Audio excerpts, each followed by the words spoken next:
ายพักบงลกพักขาย30,000 กีบ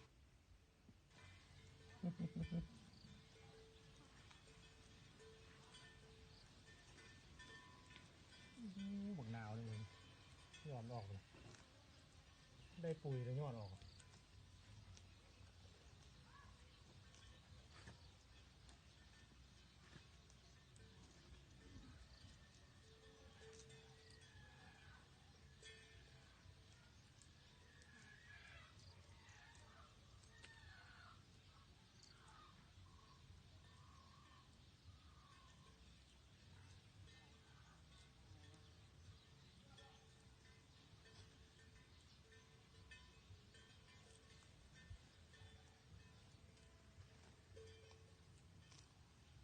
เกือบกัน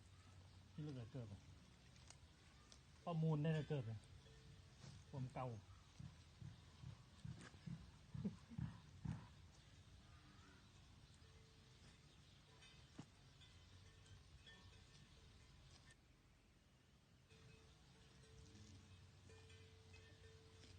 ไม่ยาว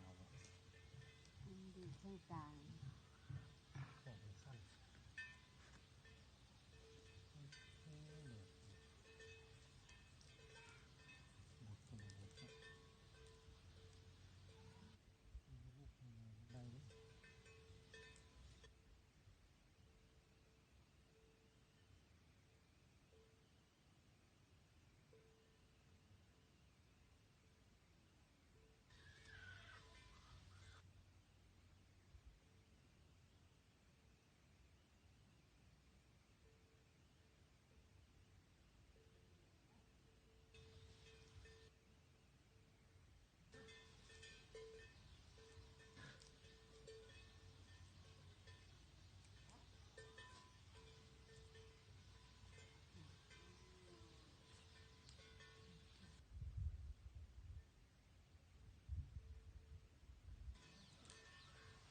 สีหนา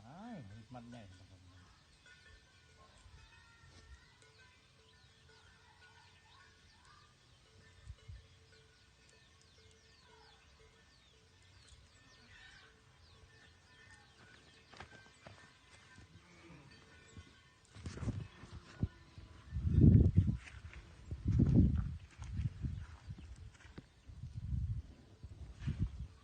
กระเต้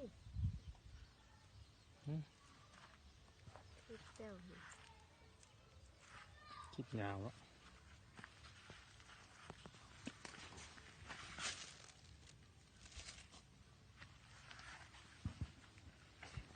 เฮ้ยบอยบ่พอใจบ่ได้ไปลิ้นน้ำมูนั่งเหงาเลยโลกพักนะ